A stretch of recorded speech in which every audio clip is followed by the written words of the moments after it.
अस्सलाम वालेकुम। So we are starting minors block 7 यानी कि थर्ड ईयर के माइनर स्टार्ट करने लगे हैं। इंशाल्लाह we will do one by one, first for block 7 then 8 and then 9। ये जो मेरे आपके सामने लर्निंग ऑब्जेक्टिव्स खोले हुए हैं, दिस इज़ फॉर ब्लॉक 7।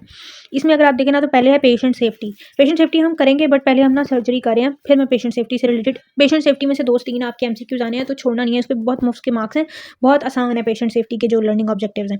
ठीक है, तो जो जनरल सर्जरी के टॉपिक्स हैं, जनरल सर्जरी के टॉपिक्स में 3 ही टॉपिक्स हैं आपके ब्लॉक 7 के अंदर। वुंड मैनेजमेंट है, बर्न्स है और शॉक और हेमरेज है ट्रॉमा पेशेंट के अंदर। So let's start with wound healing, जो कि छोटा टॉपिक है और इसको हम फर्स्ट ऑफ ऑल कवर करते हैं। ठीक है, ये सारे मैंने आपके लर्निंग ऑब्जेक्टिव्स डाले हैं और आपके रेफरेंस बुक से पिक्चर्स डाली हैं। तो सबसे पहले हम जा रहे हैं जी वुंड हीलिंग वाले टॉपिक के ऊपर। ठीक है, ये पिक्चर्स हैं। अच्छा, वुंड हीलिंग वाला जो टॉपिक है ना, ये आपको सर्जरी की जो आपने बुक यूज़ करनी होती है ना, वो होती है Dogar, for general surgery and for systemic surgery both. तो उसके अंदर आई हैव सर्च्ड, मुझे वो टॉपिक नहीं मिला वुंड मैनेजमेंट वाला। तो हम ये करेंगे चैप्टर 3 से। ठीक है, चैप्टर 3 के अंदर जो इससे रिलेटेड आपको दिए हुए हैं पास पेपर में जो सवाल आए हुए हैं वो देखेंगे। ठीक है, और उसके बाद हम जो है वो जाएंगे। साथ में मैंने पिक्चर ऐड की है इंटरनेट से। ये आपकी बेसिकली यही पूछा जाता है, वुंड के अंदर वुंड की टाइप्स होती हैं और फिर उनकी मैनेजमेंट कैसे करते हैं।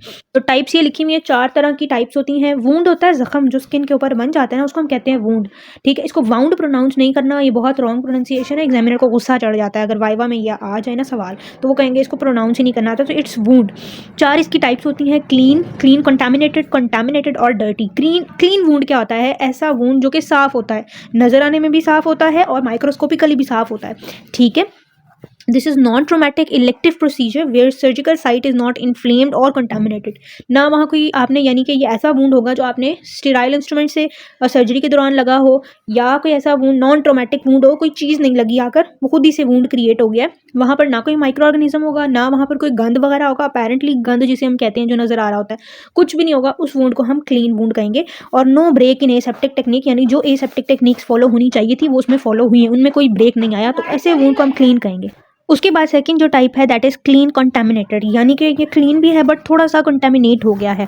इसमें क्या है, इलेक्टिव। अब ये टाइप्स एग्जांपल बताई हुई है कि किस किस प्रोसीजर में यहाँ पर ये वाला वुंड क्रिएट हो सकता है। तो this is elective opening of respiratory, GIT, biliary और genito urinary tract with minimal spillage.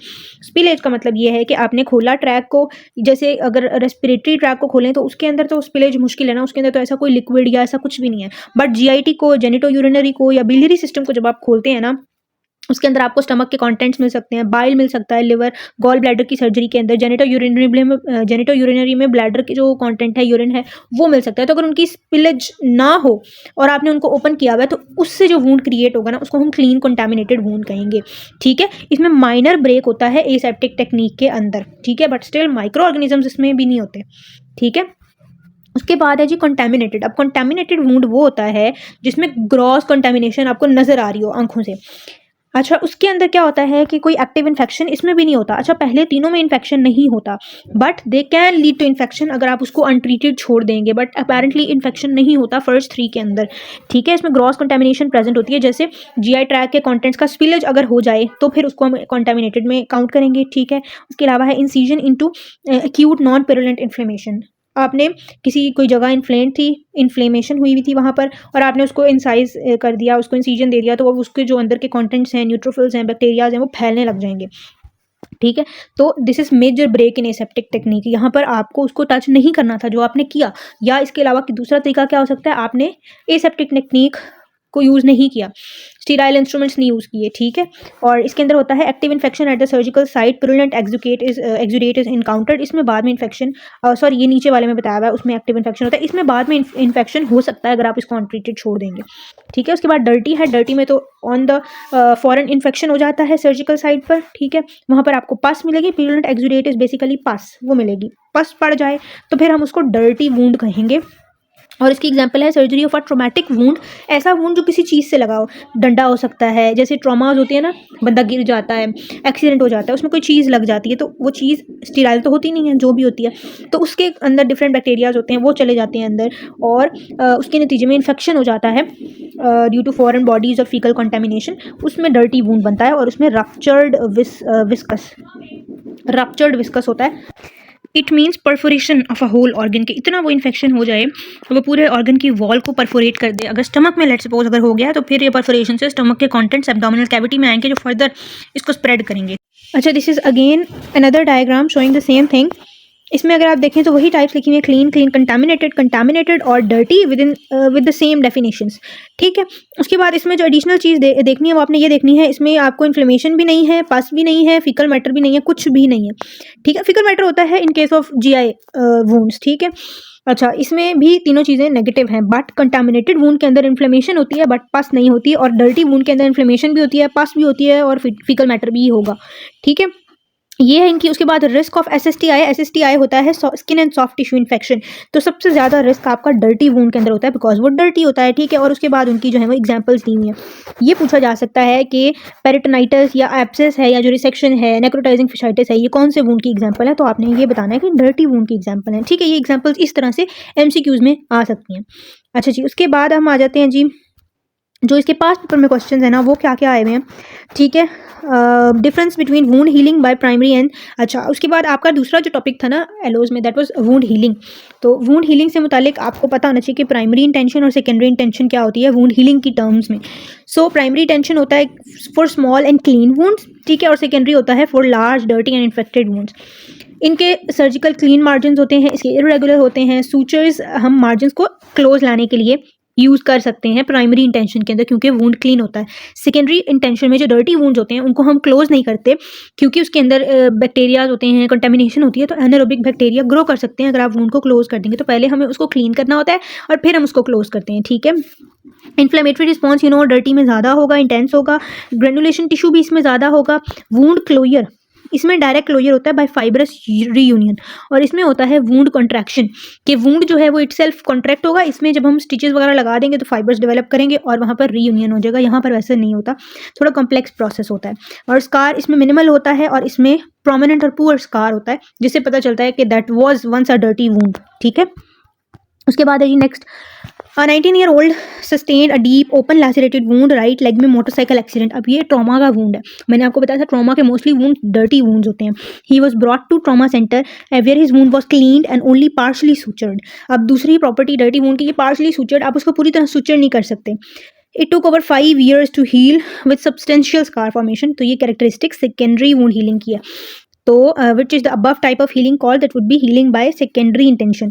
और आपने सीक्वेंस लिखनी है वुंड हीलिंग की। तो ये भी इंपॉर्टेंट SCQ है कि सीक्वेंस क्या होती है वुंड हीलिंग की, चाहे सेकेंडरी और चाहे प्राइमरी हो।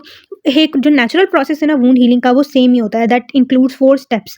हीमोस्टेसिस, वहाँ पर क्लॉट फॉर्मेशन होता है, बाकी ब्लड जो लीकेज हो रहा होता है, हेमरेज हो रहा होता है, उसको रोकने के लिए। So that is haemostasis phase. Immediate होता है, क्लॉट फॉर्मेशन होती है, प्लेटलेट्स रोल प्ले कर रहे होते हैं इसके अंदर अपना। दूसरा होता है वहाँ पर इन्फ्लेमेटरी फेज होता है, तो वो 0 से 3 days के अंदर होता है। उसमें फेगोसाइटोसिस होती है और फेगोसाइट्स इन्वॉल्व होते हैं जिसमें न्यूट्रोफिल्स और मैक्रोफेजेस आते हैं। ऑलराइट, देन प्रोलिफरेटिव फेज, उसका टाइम स्पैन लिखा हुआ है। प्रोलिफरेटिव फेज के अंदर ग्रेनुलेशन टिश्यू बनता है। ठीक है, granulation tissue is basically matrix formation, connective tissue formation और उसके अंदर वो सारा कुछ, और उसके अंदर आपके मैक्रोफेजेस, फिब्रोब्लास्ट, ये सारे सेल्स इन्वॉल्व होते हैं। उसके अलावा टाइप 3 कोलेजन प्रोडक्शन होती है, री एपिथेलियलाइजेशन होती है, जो ब्रीचिंग हुई होती है नेचुरल एपिथेलियल के अंदर उसको दोबारा से रिन्यू किया जाता है और उसको ब्लड सप्लाई करने के लिए वहाँ पर एंजियोजेनेसिस भी की जाती है। उसके बाद है जी रीमॉडलिंग फेज। ये सब चीज़ें डेवलप हो गई, उनको उनकी ओरिजिनल शक्ल में लाने के लिए वहाँ पर रीमॉडलिंग होती है। बोन की रीमॉडलिंग आपको पता है ना, जब फ्रैक्चर हील होता है तो रीमॉडलिंग होती है ताकि बोन अपनी ओरिजिनल जैसे पहले थी उस शक्ल में वापस आ जाए। तो यहाँ पर भी वैसे ही रीमॉडलिंग होती है जिसमें type 3 collagen which is replaced by type 1, wound contraction होगी, regression of blood vessels and scar formation. उसके बाद इसमें फाइब्रोब्लास्ट और मायोफाइब्रोब्लास्ट इन्वॉल्व होते हैं। उसके बाद जी name the cell type and it characteristic responsible for contraction of wound to facilitate healing. उसमें फाइब्रोब्लास्ट होते हैं, एक्टिन मास एंड फिलामेंट्स होते हैं, कोलेजन फाइबर्स होते हैं, और ये सारा प्रोसेस लिखा हुआ है, आप इसको रीड कर लें, ये इतना इंपॉर्टेंट नहीं है। उसके बाद जी थर्ड क्वेश्चन है, following a caesarean section gynaecologist applied neat surgical sutures to the incision, trace the steps of healing in this patient based on the scenario.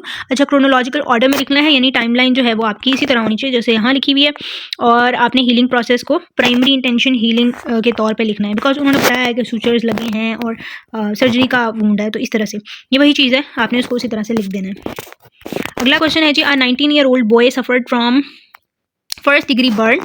Under these conditions, the main healing process is repair by deposition of collagen and other extracellular matrix component, causing the formation of a scar. Burn wound को treat करने का या उनका heal होने का process थोड़ा सा different है. वहाँ पर जैसे यहाँ ये स्टेटमेंट क्वेश्चन की जो है ना, उसको आपने याद रख लेना है. The main healing process is repair by deposition of collagen and other extra cellular matrix components which results in the formation of a scar in case of burn wounds.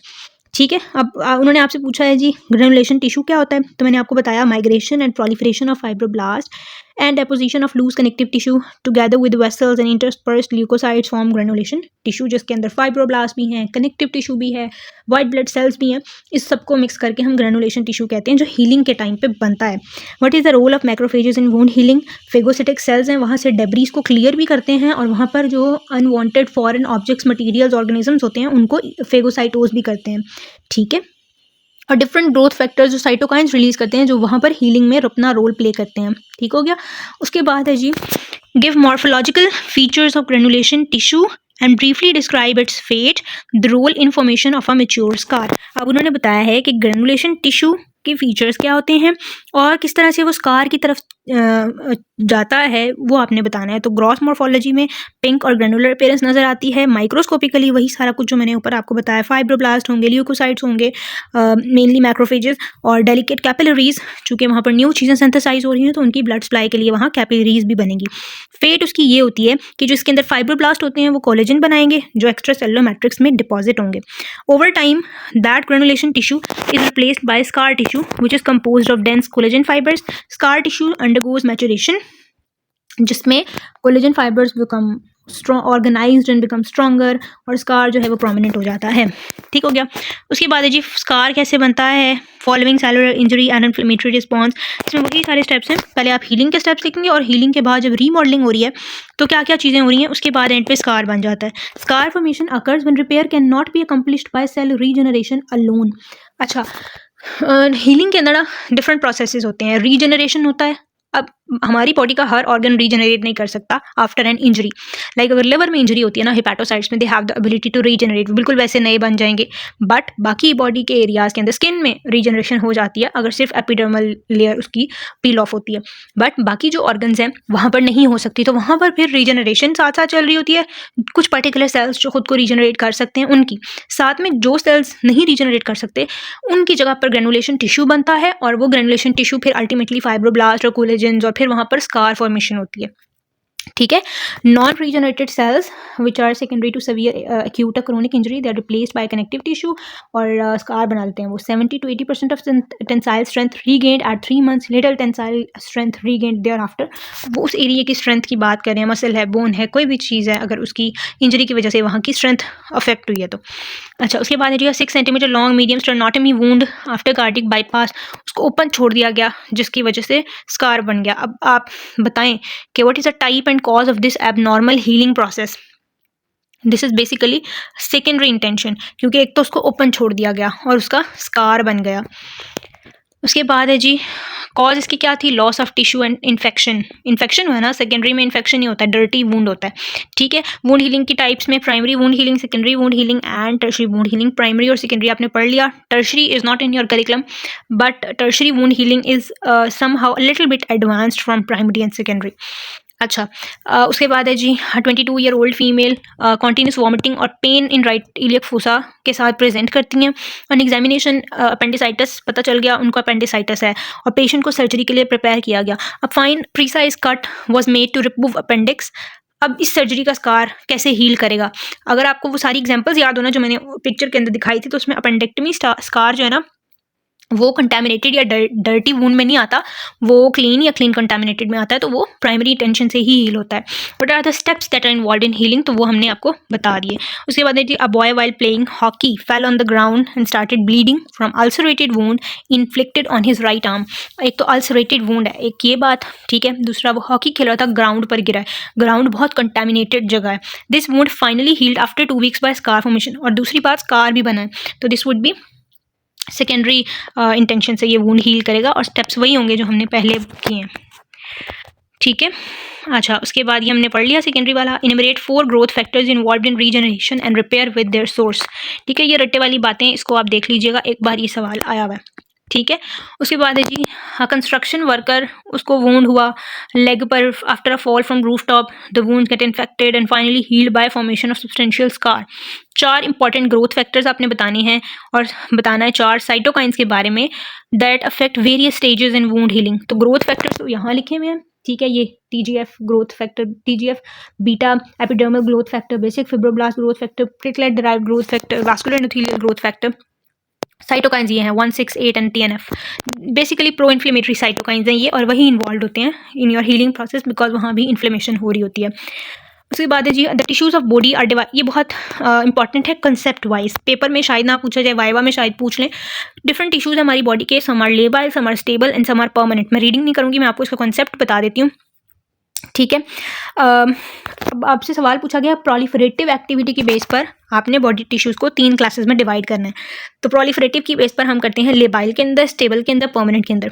Labile tissue वो होता है which is all time dividing, यानी अगर कोई भी cell का कोई part lost होता है या नहीं भी लॉस्ट होता तो उनका एक नेचुरल अपना साइकिल है, अपने सेल अपने इतने दिन पूरे करेगा और फिर वो मर जाएगा, फिर नया सेल आ जाएगा।